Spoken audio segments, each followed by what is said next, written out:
Buenas tardes, colegas, espero se encuentren bien. Mi nombre es Antonio Villegas. Espero podamos compartir con ustedes parte del conocimiento que hemos desarrollado a través de lo que se llama diagnóstico automotriz. Mi experiencia o la experiencia del servidor que le está hablando a la cámara es el desarrollo de sistemas de diagnóstico, específicamente Scanator, y todo el apoyo que le damos a nuestra comunidad para que hagan un diagnóstico eficiente. El tema lo nombré falsos contactos, fallas intermitentes, cómo diagnosticarlos. Scanator es un sistema que nos ayuda y lo veremos de manera específica, pero no con eso quiero enfocarme al desarrollo de esta charla en un escáner que nosotros desarrollamos, sino vamos a abrir esta parte a los diferentes sistemas que nos van a auxiliar a resolver los problemas en cuestión de la búsqueda de la falla que puede estar provocando en nuestro sistema de control automotriz. Los objetivos de esta charla o de este seminario, la inversión de tiempo que vamos a hacer, está en plantear la necesidad de identificar aquello que le llamo fallas de origen. Fallas de origen son aquellas fallas que pueden provocar diferentes defectos en elementos o sistemas y que a veces no somos capaces de identificar, en consecuencia no podemos resolver. Yo estoy seguro que los reparadores mexicanos, específicamente técnicos automotrices, son excelentes reparadores. Nada más que hay un defecto en muchos casos, en muchas fallas, que nosotros resolvemos un defecto provocado por la falla de origen. Voy a poner un ejemplo. Una bomba de combustible que yo identifique que ya me está dando una presión baja o deficiente. En consecuencia, ¿qué es lo que hago? Reemplazarla. Pero probablemente tengo un defecto en su alimentación y eso no lo resuelvo, señores. Y al cabo de 2 o 3 semanas, un mes, 2 meses, yo tengo de regreso esa bomba. Yo tengo que hacerme responsable o auxiliarme del refaccionario a validar esta garantía, poniendo en riesgo mi economía o, en su defecto, el cómo me veo frente a mi cliente. La parte técnica de una deficiencia en una bomba de combustible pudiera ser, de manera estricta, un defecto de origen llamado falso contacto. Permítanme llamarle así defecto de origen. ¿Por qué? Porque a lo mejor un falso contacto en alguno de los conectores, en algún relevador, en alguna fusible, podría estarme provocando que el voltaje no llegue de manera eficiente al elemento actuador, en este caso es la bomba de combustible. En consecuencia, va a tener una alimentación limitada que va a provocar que posteriormente ese elemento se vaya deteriorando muy rápidamente. Y en consecuencia yo tener que hacer válida una garantía que sí me correspondería, a lo mejor sí. ¿Por qué? Porque yo no eliminé el problema, y el problema de origen, ¿cuál pudiera ser? Este problema de origen es un posible falso contacto que evita que la bomba de combustible trabaje de manera eficiente, en consecuencia se vuelve a dañar. Entonces, ¿qué es lo que yo tendría o mi obligación? Sería identificar esas fallas de origen que me están dando como consecuencia dañar elementos. En el ejemplo que les puse, una bomba de combustible por deficiencia de alimentación. Y, vuelvo a repetir, problema pudiera ser un fusible, un relevador, una línea que tenga falso contacto. Los ejemplos que les voy a poner es el segundo objetivo, específicamente lo voy a leer textual, ejemplificar con casos reales las condiciones de falla debido a falsos contactos y otras fallas en sistemas eléctricos electrónicos, que son cortos o aperturas de líneas intermitentes, que serían también de demasiada importancia tomarlos en cuenta. La definición que le vamos a dar a un falso contacto para saber de qué estamos hablando al final de cuentas. De manera estricta, le pongo entre paréntesis eléctricos, falsos contactos eléctricos. La definición es textualmente deficiencia en las uniones de elementos conductores. Esto quiere decir en la unión entre un sensor y sus líneas, una computadora y sus líneas, o los diferentes conectores con los que cuenta el vehículo, y en esos diferentes elementos yo voy a tener una posibilidad de falso contacto. De acuerdo a esta primera definición, es una deficiencia en esa unión. También es una deficiencia por conducción eléctrica de algún elemento, alta resistencia. Este puede ser un relevador, internamente esté defectuoso, una línea que también esté defectuosa, internamente puede tener una alta resistencia y en consecuencia me da un falso contacto. ¿Por qué es importante el estudio de lo que le estoy llamando falsos contactos? Estrictamente para el diagnóstico. Es por lo siguiente. Vamos a ver las fallas de origen. Dejen reiterar con este término, fallas de origen, van a provocar defectos indeseables en nuestros sistemas. ¿Quién me pudiera negar que un defecto sería el calentamiento de piezas que no deberían de calentarse? Aquí le pongo calentamiento como primer defecto que me está causando esa falla de origen. Calentamiento en mis líneas, ¿qué me provoca? Me provoca una limitación de transmisión de energía. En consecuencia, un calentamiento no es deseable en mis líneas, ni en mis conectores, ni en mis elementos. Aquí el segundo punto, aunque ya lo dije asociado al número 1, es la deficiencia de transmisión de energía.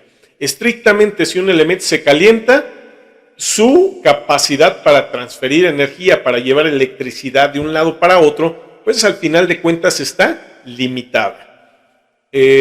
También cuando los elementos, ustedes visualmente han identificado elementos de falso contacto, algunos fusibles o maxifusibles o conectores o terminales, ustedes han visto que cambian de color. Sí, a lo mejor son, no sé, para ponerle en perspectiva, un color aluminio, un color metálico, y posteriormente a un calentamiento se empiezan a oscurecer o se empiezan a poner rojizos, dependiendo del metal, y en consecuencia, ¿qué tenemos? Un cambio de comportamiento en sus condiciones eléctricas. Malas señales, dice el otro punto, y entre paréntesis dice ruido eléctrico. Esto quiere decir que una mala señal asociado a algo que estamos definiendo como ruido eléctrico es aquellas señales que suben o bajan en su voltaje sin el cambio de origen por algún cambio deseable en la señal. Dicho de otro modo, vamos a poner el ejemplo de una señal de 5 volts de alimentación. Cuando una señal de 5 volts no tiene ruido, debe ser en un multímetro marcarme un voltaje definido por un valor numérico, a lo mejor 4.9, pero se debe quedar en 4.9, señores. A lo mejor me da 5 volts, pero se debería quedar en 5 volts. Sin embargo, si en un multímetro yo empiezo a ver que esa línea que necesariamente debe ser 5 volts me da 4.9, 4.8, 5.2, 5.1 y cambia en el tiempo, esa señal ya tiene una deficiencia por ruido eléctrico. Esta deficiencia puede ser provocada por un falso contacto. ¿De acuerdo? Esto, además, cuando hay falsos contactos, líneas que tienen una señal deficiente, líneas que tienen una señal con voltaje incorrecto, me puede provocar estos últimos dos puntos que estoy marcando aquí, daños en elementos por cambios inesperados de voltaje o incluso daño en elementos tan críticos como las computadoras automotrices. Aunque las computadoras automotrices son muy robustas, si estas están sujetas a falsos contactos en sus alimentaciones o en sus tierras, nosotros estamos exponiendo estos elementos con una posibilidad de falla incluso. ¿Cómo voy a medir, señores, los falsos contactos? Con los elementos que hacen diagnóstico, estamos hablando del multímetro, en sus diferentes capacidades de medición. Osciloscopio es ideal para medir falsos contactos y la pregunta, yo se las voy a hacer ahorita, más al rato la misma presentación no lo va a exponer o no lo va a resolver. ¿Será que con el escáner también puedo identificar posibles falsos contactos? Sería la pregunta que me gustaría hacerles y también tratar de responder con los diferentes ejemplos que vamos a ver en esta sesión. Ok, ¿dónde van a estar presentes los falsos contactos? ¿Dónde el sistema es susceptible que nosotros tengamos falsos contactos? Aquí dice, siguiendo la diapositiva, sistema eléctrico, algunos ejemplos: bomba de combustible, arranque, ignición, inyección, otros actuadores, sistema eléctrico como sensores, módulos de control, comunicación, entre otros. A lo mejor es muy arriesgado decirles que en todo el vehículo lo vamos a encontrar, pero sí, señores, si el vehículo tiene electricidad, tiene electrónica, en todas estas partes que están controladas por electricidad y o electrónica, van a ser susceptibles a tener falsos contactos y en consecuencia vamos a tener posibilidad de falla debido a este tipo de consideraciones, o de causas más bien, o de fallas de manera específica. Vamos a ver. Uno de los primeros ejemplos es la falla en una transmisión, estrictamente un vehículo Aveo 2012. La transmisión se mete en modo de emergencia y el problema, obviamente, es que no hay una buena condición de manejo en este vehículo. Se mete la transmisión en modo de emergencia, esto quiere decir que ya no hay cambios, a lo mejor se queda en tercera, en segunda, dependiendo de la aplicación o la consideración que haya hecho el fabricante, nos dará ese tipo de problemas. Y nuestro deber es identificar dónde está la falla.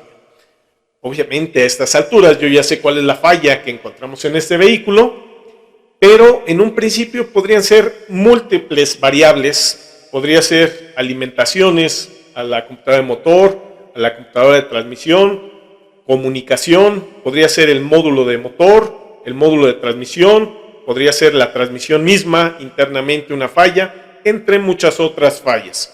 Sin embargo, nosotros teníamos por ahí una evidencia inicial. La evidencia inicial fue provocada por un código de falla. Este código de falla es un código que me indica que hay falla de comunicación entre el módulo de motor y de transmisión.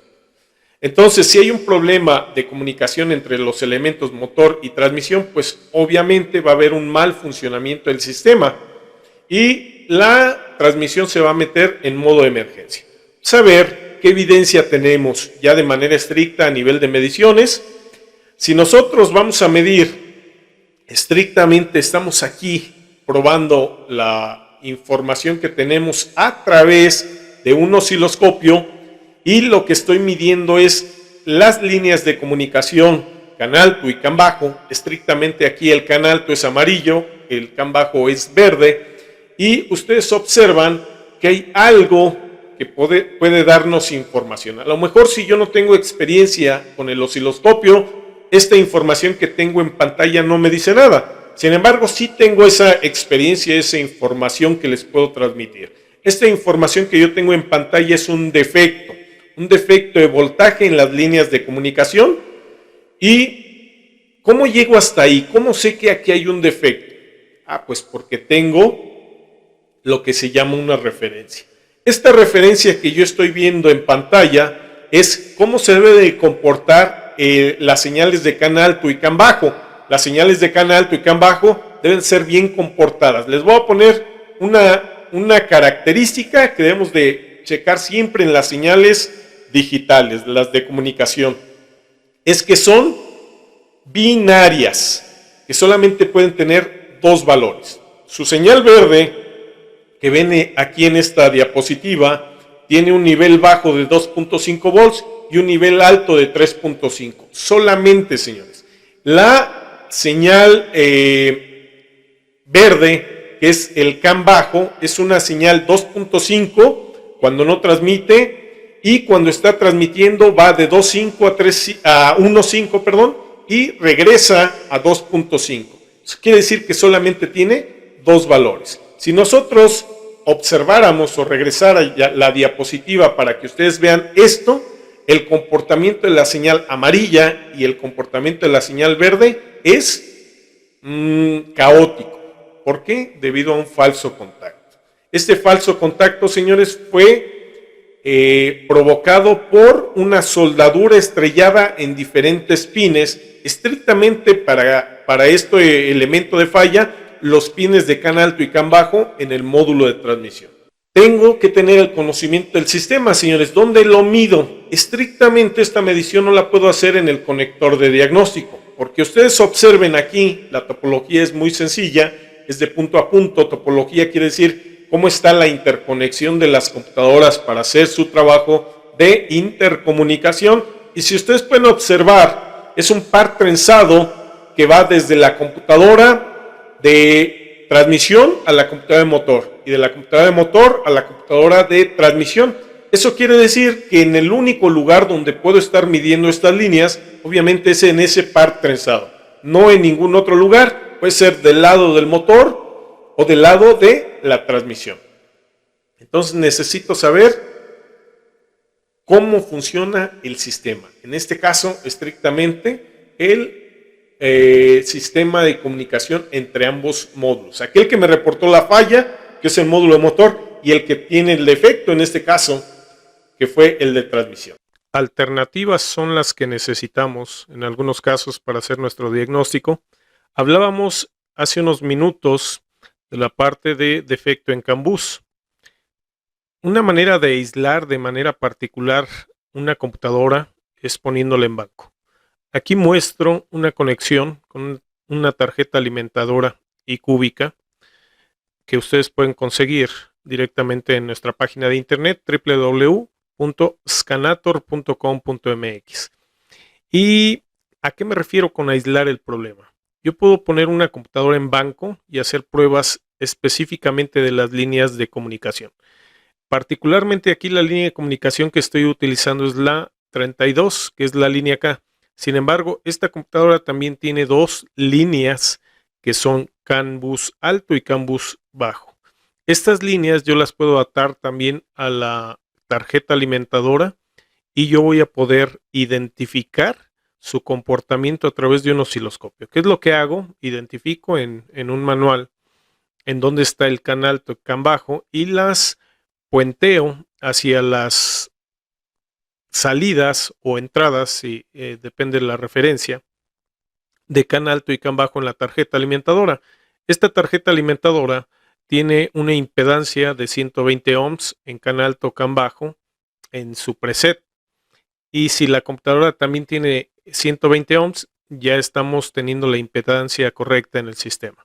Entonces, con la ayuda de un osciloscopio, lo que yo puedo hacer es monitorear directamente el CAN alto y CAN bajo y observar si aquí hay la deformidad que vimos en el ejemplo que pusimos hace unas diapositivas, y si es así, el problema está asociado a este módulo.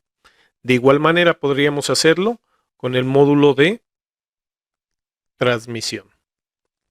Voy a poner otro ejemplo en donde sí tenemos las líneas CAN alto y CAN bajo.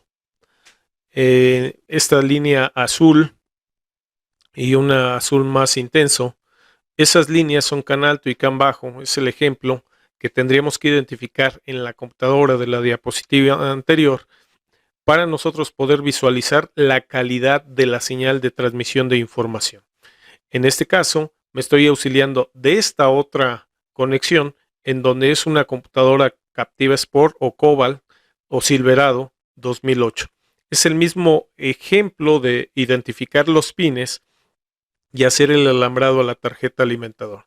Esta tarjeta alimentada es multimódulos, es configurable, tenemos alimentación directa, alimentación a través de interruptor, tierras y las líneas de comunicación que van al DLC.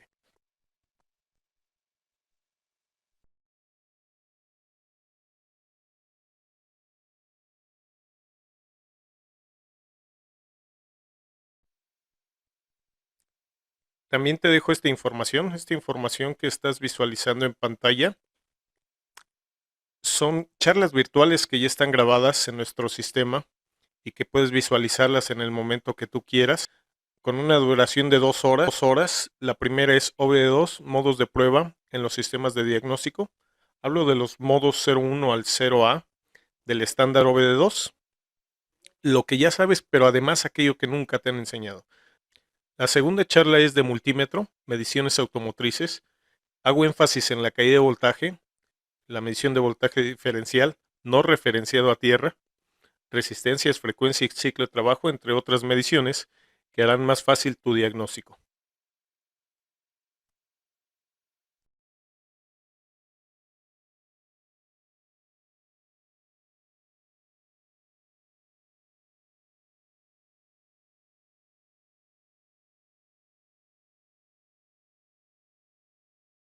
Continuamos con otro ejemplo, y aquí dice queja de sensación de cambio en transmisión DSG. Esa es la queja del cliente. Este tipo de transmisiones, su automatización hace que el conductor en realidad no siente el cambio. Si nosotros vamos conduciendo este tipo de vehículos, el vehículo es muy eficiente en su cambio de marchas, e incluso nosotros, o particularmente yo, mi primera experiencia con este tipo de vehículos fue la siguiente, que yo no sentía el cambio y lo único que podía ver era cómo las RPMs del motor subían y de manera instantánea bajaban. En ese momento, obviamente, sucede un cambio de marcha, pero no se siente, ¿de acuerdo? Sin embargo, la falla del cliente estrictamente con este vehículo, un Beetle 2016, era que había una sensación de cambio. El auto tenía un pequeño jalón y él lo asociaba al cambio de la transmisión. Por eso, específicamente, el vehículo se llevó al taller y el cliente hizo la asociación a que el problema era con la transmisión.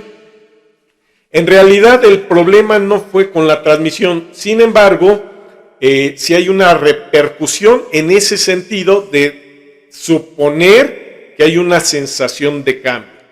Ok, a veces en este vehículo específicamente se prendía el check engine, a veces no se prendía, y esto fue por la experiencia del técnico que lo tuvo previo a que llegara con nosotros. Esto quiere decir que él borraba el código de falla, seguía haciendo esa situación de percepción de cambio, y ocasionalmente se llega a prender el check engine, en donde nos daba información el vehículo a través del diagnóstico del módulo de motor que tenía una falla en el sensor MAP, sensor de presión del múltiple de admisión, en donde afortunadamente teníamos esa evidencia de una posible falla en ese sensor.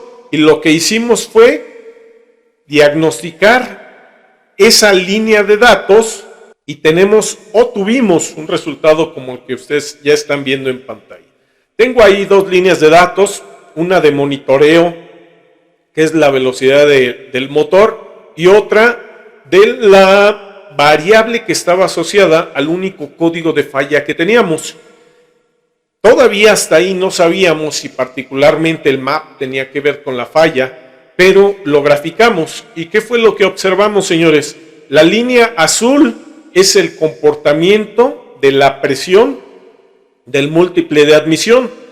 Y nosotros lo que hicimos fue una prueba de carretera, y el técnico que me estaba acompañando, al que originalmente le llegó este vehículo, era el que me iba diciendo de manera particular en el momento en el que él sentía esta falla.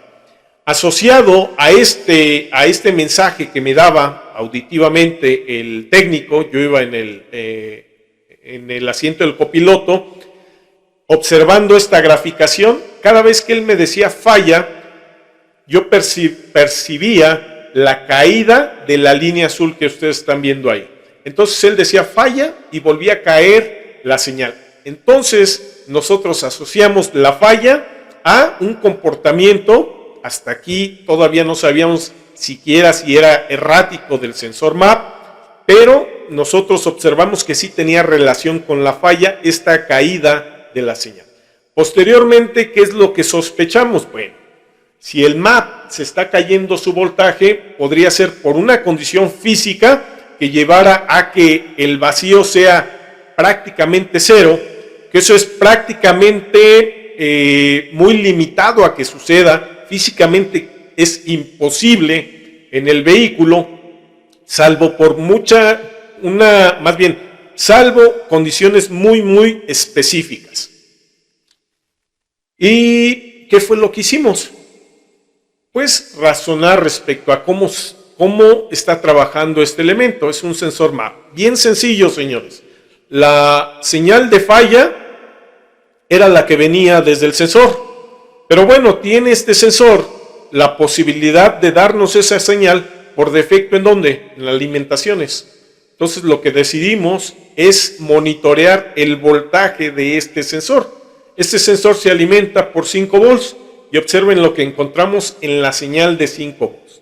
En la señal de 5 volts nosotros queríamos verificar cómo se comportaba la alimentación y nos encontramos con la falla de manera estricta. Aquí estamos monitoreando el voltaje y ¿qué es lo que esperábamos nosotros? Que ese voltaje fuera de 5 volts recto. Pero observamos que hay caídas, incluso hay caídas que se van casi a 0 volts. De esta línea que me debería de alimentar de manera constante 5 volts. ¿Y qué es o por qué es que a veces no se detectaba o no se aplicaba el código de falla? La explicación es sencilla si lo tomamos de la siguiente manera. Si nosotros observamos, aquí no se ve la escala de tiempo, me refiero a que no está donde podamos observarla de manera estricta, pero yo sí la recuerdo. Cada recuadro en el eje horizontal es de 1 segundo. Entonces, señores, si la carta de diagnóstico asociada a este código de falla me dice la computadora va a generar un código de falla cuando este elemento esté por debajo de cierto nivel y sea más de 2 segundos. Entonces, si ustedes observan, ninguna de las caídas de voltaje sucede más de 2 segundos, incluso no sucede más de 200 milisegundos. En consecuencia, esta falla no la va a identificar el módulo de control de motor. ¿Por qué? Porque las caídas son tan cortas en cuanto a tiempo que no es suficiente para considerarlo una falla. Es por eso que eventualmente se generaba el código y como consecuencia se generaba el encendido del check engine. Pero en estas condiciones algunas veces no sucedía. 2 o 3 horas de recorrido con el vehículo y no había código de falla y mucho menos había check engine. Entonces era más difícil la detección. Aquí ya tengo, señores, una gráfica después de haber reparado este defecto. Este defecto que fue de manera estricta falso contacto. ¿Por qué les digo que fue falso contacto? Señores, la fuente de la falla pudo haber sido la computadora, que originalmente desde la computadora salieran 5 volts defectuosos. Sin embargo, nosotros sabemos que las computadoras tienen 2 o 3 fuentes de 5 volts para los diferentes sensores. ¿Qué quiere decir esto? ¿Cuáles son las consideraciones que debemos de tomar en este sentido?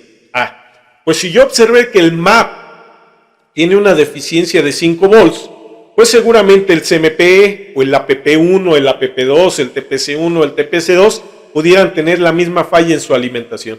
Entonces nos dimos a la tarea de identificar en qué otros pines teníamos 5 volts, estos 5 volts que nosotros también deberíamos de observar que pudieran tener un defecto.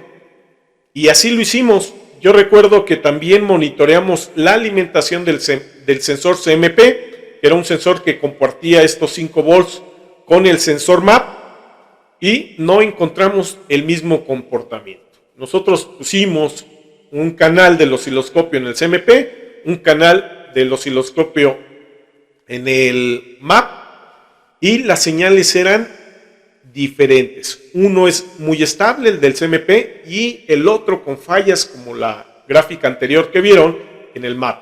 Entonces, ¿cuál fue nuestra apuesta? La apuesta fue que la línea en algún lado tenía un defecto de unión. En consecuencia nos generaba este falso contacto. Y efectivamente tuvimos que ir a buscar el camino de la línea, y para nuestra fortuna era la primera unión después del sensor MAP en donde había el defecto. Lo único que se hizo es resoldar esa unión y resolvimos el problema. El inconveniente aquí, señores, que nosotros tenemos como técnicos automotrices es tener la mala conclusión respecto al origen de la falla. No sé, se me ocurre, a veces pasa que le echamos la culpa a la computadora. ¿En qué sentido? Como ya se nos agotaron las ideas, como ya cambiamos piezas, lo único que se me ocurre es echarle la culpa a aquello que probablemente no sé ni siquiera cómo diagnosticar, que es la computadora automotriz. Nos lleva a malas decisiones, cambiamos la computadora y al final del día sigue el mismo problema. Específicamente este vehículo, si nos da códigos de falla de sensor MAP, ¿qué podríamos suponer? Pues el MAP es el defecto. Mi primera reacción, no mi primer análisis, mi primera reacción podría ser la compra del sensor. Si yo compro el sensor, pero la alimentación es el defecto, me va a generar todavía la misma falla. Espero que se haya entendido, espero que vayamos bien hasta allí. El Scanator es un sistema que utilizamos en las diapositivas anteriores. Este sistema tiene graficación y la graficación en su velocidad depende de la marca y del protocolo en el cual se esté corriendo. Es un sistema multimarcas, principalmente para hacer diagnóstico en motor, transmisión ABS. Sin embargo, tenemos coberturas en muchos más módulos en función de la marca. Hay programaciones en dos marcas que lo hacen exclusivo a este sistema. Estas marcas son Opel y Daewoo. Dos vehículos muy populares sería el Chevy y el Aveo para hacer una reprogramación. Tenemos opciones para el pago de este equipo. Consulta nuestra página de internet o comunícate con nosotros vía WhatsApp al 5548 0565 25 o en nuestras redes sociales o incluso aquí viene el correo electrónico. Otro ejemplo, aquí no voy a especificar estrictamente a qué se debe la falla. Solamente les voy a mostrar una señal, decirles, a ver señores, esta señal yo la tomé y vamos a hacer este ejercicio mental.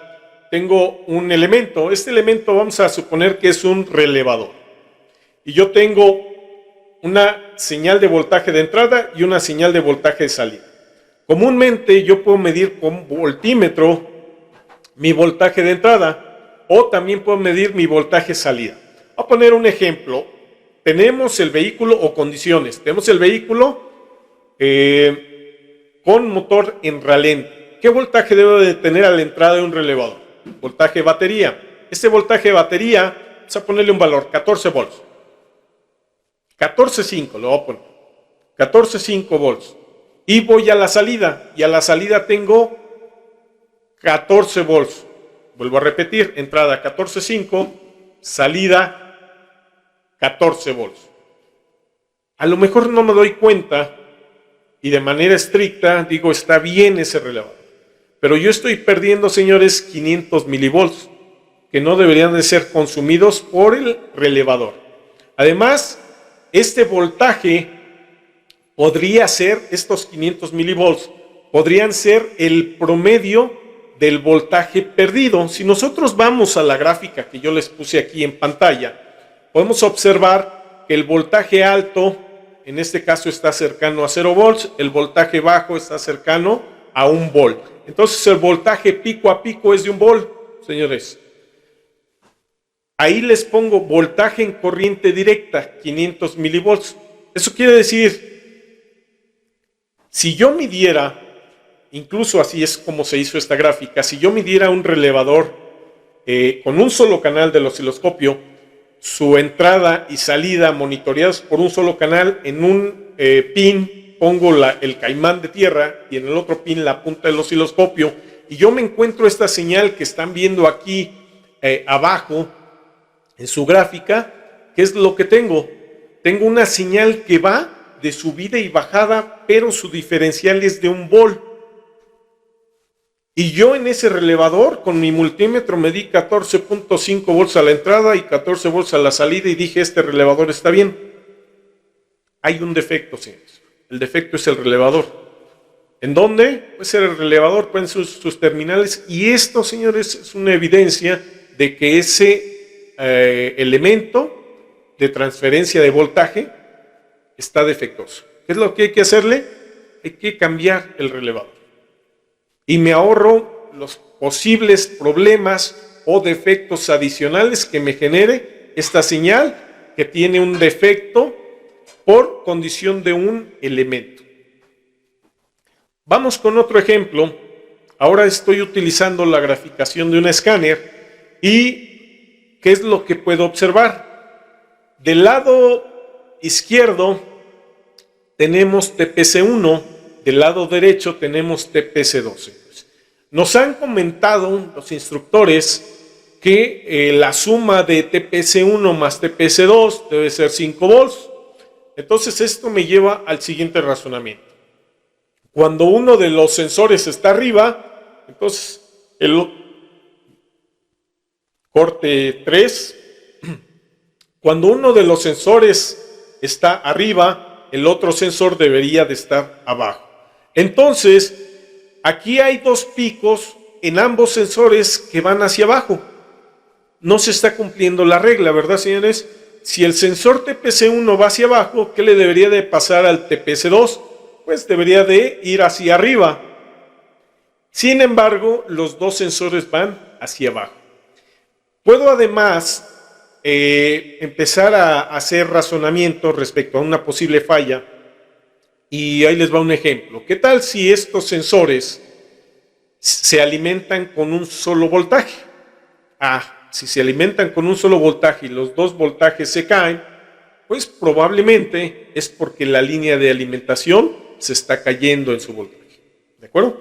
No sé, necesitaría probar para ver si eso es la causa del defecto en este elemento. Hay otras posibilidades, pero menos probables.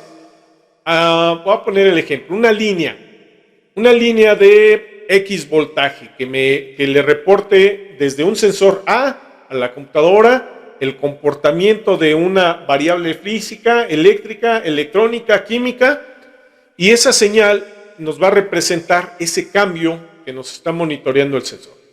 Si el voltaje se cae, significaría, no sé, que cambia la presión, que cambia la temperatura, pero que se cayera a 0 volts. ¿Cuál es la posibilidad de falla? Pues a lo mejor una posibilidad de falla es que se abra la línea. No sé si estén de acuerdo conmigo. Otra posibilidad es que esa línea se vaya corto a tierra. Sería otra posibilidad. Pero lo que nosotros necesitamos es utilizar los diferentes elementos de medición, multímetro, osciloscopio y escáner, para tener las evidencias necesarias para dar una conclusión. Otro ejemplo, señores, a lo mejor algunos de ustedes conocen este tipo de gráficas. Esto es un oscilograma y yo les podría decir, si no me dan más información, les podría decir esa señal es ruidosa. Sin embargo, tiene un patrón bien definido. Si ustedes ya han medido sensores CKP, podrán observar ahí 2 elementos que parecen el distanciamiento de aquella zona donde no hay dientes. ¿Sí? El distanciamiento de dientes en la separación larga que tienen las ruedas dentadas. Entonces, si ustedes observan, este patrón se vuelve a repetir. Esto podría, si yo no tengo la información necesaria o la experiencia suficiente, decir, esta es una señal de ruido. Pero otros podrían decir, ¿sabes qué? Esto no es ruido. Esto es la representación defectuosa de una rueda dentada defectuosa. Y es una falla mecánica. que se podría interpretar de manera incorrecta como ruido eléctrico. ¿De acuerdo? Es para que ustedes tengan que nosotros, como técnicos automotrices, deberíamos de informarnos más, de capacitarnos más, para tener los elementos de toma de decisión. Otro ejemplo, señores. Lado izquierdo parecería una señal ruidosa. Lado derecho parecería una señal, pues, que no tiene ruido. Y si les digo lo siguiente, señores, lado izquierdo es TPC1 y lado derecho es TPC1, pues quiere decir que es el mismo elemento. Pero ¿por qué del lado izquierdo se ve con subidas y bajadas y el lado derecho se ve muy estable? Señores, si prestan atención a las escalas, nosotros lado izquierdo tenemos una escala mínima, no sé, la diferencia es 0.02, si no me equivoco, y lado derecho, la diferencia entre el máximo y el mínimo en la escala es de 5 volts. En consecuencia, tengo la misma señal, pero acotada de manera diferente. Dejen ponerle los valores correctos.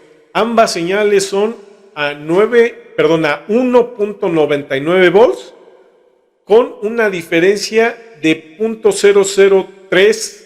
Esto quiere decir, señores, que si yo les digo que 0.0003 volts es mi medición si yo estuviera utilizando un voltímetro en corriente alterna, entonces ya les estoy diciendo que el multímetro en su condición de voltaje corriente alterna es un identificador de condiciones de ruido de señal. Apréndanselo porque les será de útil. Y bueno, y más, ¿por qué no mejor se informan cuando vamos a dar un curso de mediciones y nosotros les podemos enseñar de manera práctica cómo hacer este tipo de mediciones? ¿Qué parámetros necesito en un multímetro para definir un falso contacto? Señores, una línea de voltaje de alimentación de un sensor, ¿qué resistencia debería de tener? La resistencia que debería de tener, pónganle un valor. No sé, algunos me dirán 0 ohms, otros me dirán 0.5 ohms, o algunos me dirán 1 ohm, que no pase de ello.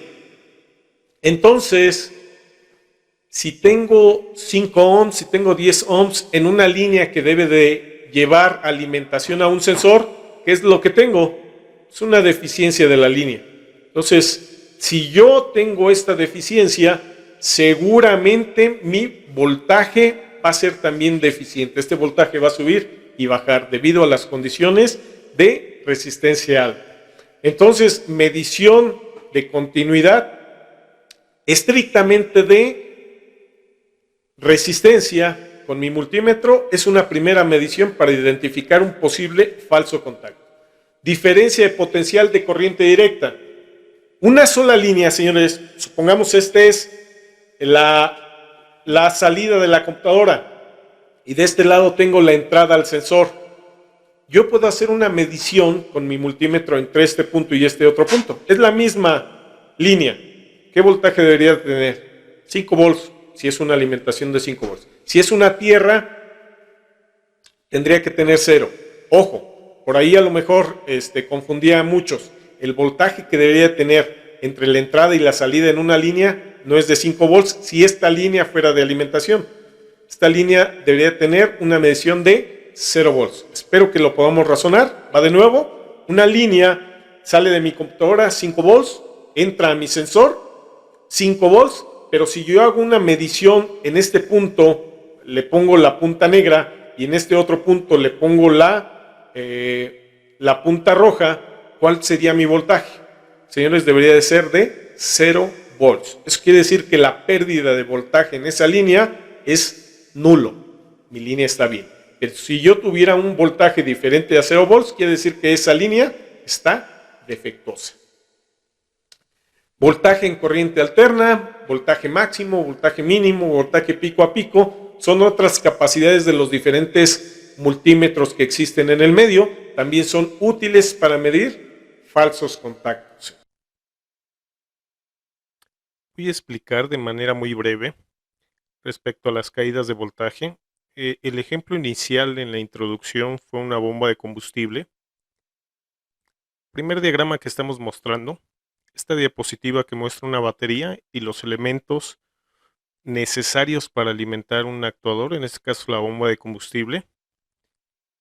Este sistema o este circuito, para ser más precisos, tiene fusibles o un fusible, un relevador y líneas que comunican los diferentes elementos.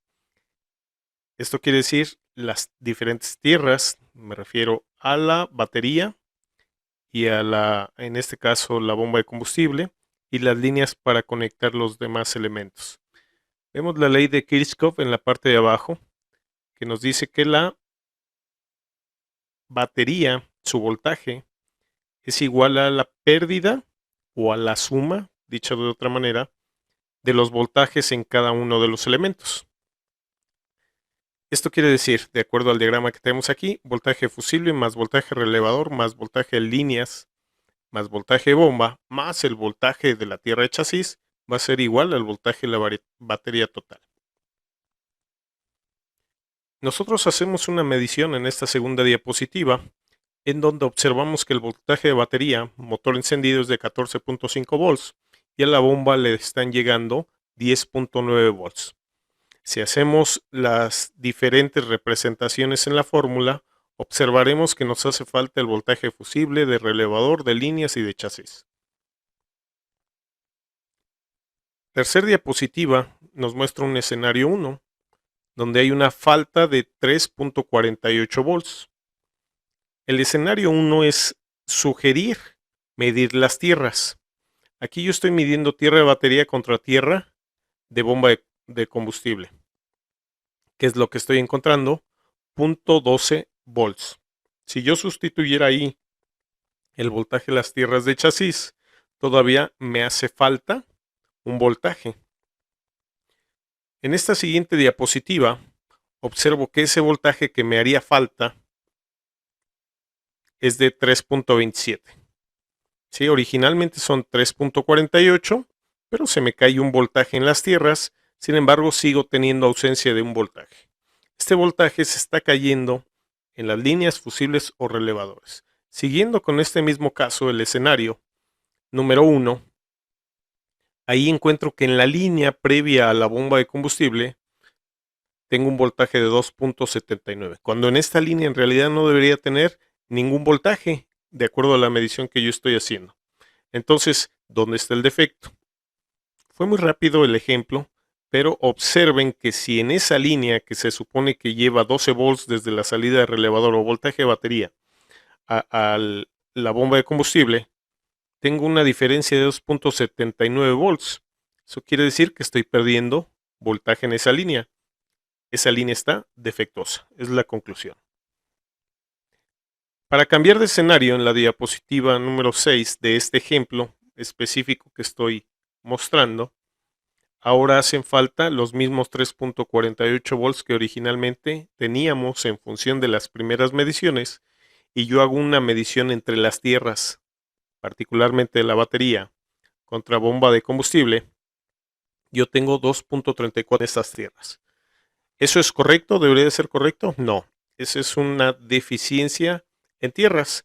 Entonces lo que tengo que restablecer aquí en este ejemplo de pizarrón es, si fuera un caso real, sería la revisión de las tierras. Y estas tierras están defectuosas y lo que tendría que hacer es identificar un posible defecto en los diferentes conectores, terminales o en las mismas líneas, cables. El osciloscopio estrictamente nos va a ayudar a identificar de manera gráfica, de manera visual, si hay un defecto de falso contacto. La forma de la señal nos va a dar información de cómo está en su salud, permítanme llamarle así, la línea en cuanto a su transmisión de energía eléctrica. Deformaciones de la señal, físicamente, visualmente, dicho de manera estricta, voy a poder observar qué condiciones tiene. Picos de subida, picos de bajada y en consecuencia observar el ruido eléctrico. ¿Cómo las voy a medir con escáner? señores, aquí la manera de hacerlo es a través de la graficación. ¿Por qué? La graficación, recuerden que es un histórico graficado de cómo se comporta el voltaje. Entonces, si yo tengo caídas y o subidas de voltaje de manera instantáneas, y yo estuviera viendo la clásica línea de datos, no lo voy a poder observar. A lo mejor estoy bien concentrado en un valor de voltaje del TPS1 y mi problema es en el TPS2, y si hay un cambio en el TPS1, cuando regrese la vista al TPS1, ya no va a ser el mismo voltaje que cambió. Pero la graficación va a ser todo el trabajo que necesito para yo tener un histórico de cómo se está comportando el voltaje a través del tiempo. Como el ejemplo que les mostré del Beatle con su problema en el sensor MAP. Les agradezco, señores, su tiempo. Espero que haya sido de utilidad esta inversión de tiempo que hicieron, y quiero solamente de manera textual leer lo que les puse en pantalla. El mundo ya no es como lo conocíamos a inicios de año. ¿Ya te adaptaste? Espero que les ayude esta información, señores. Nos vemos pronto. Hasta luego. Scanator también existe para Android y tenemos una opción bastante accesible en el cual se incluye una interfase Bluetooth. Esta interfase Bluetooth trabajaría en ambos sistemas, tanto Android como Windows. Aquí observan las diferentes características. Esta interfase, su ventaja es que es muy accesible en cuanto a costo. Incluso la versión Android, exclusivamente la interfase y el OBD2, estamos hablando de 600 pesos, pero si le quieren incluir esta parte de Windows y la parte de paga de Android, estamos hablando de 2,500 pesos exclusivamente para ustedes que están aquí en el evento. El precio de lista es de 4,100, el precio para ustedes es de 2,500. Ahora, ¿qué resuelve esta interfase? Lo que nos resuelve son ajustes de cuerpo de aceleración en las marcas que ven ahí: Peugeot, Renault, Ford, Chrysler, BAG, Toyota, Nissan, General Motors. Y bueno, pueden también comunicarse a los teléfonos que tenemos disponibles aquí, mandar un WhatsApp al 5548 05 65 25 o en nuestras diferentes redes sociales.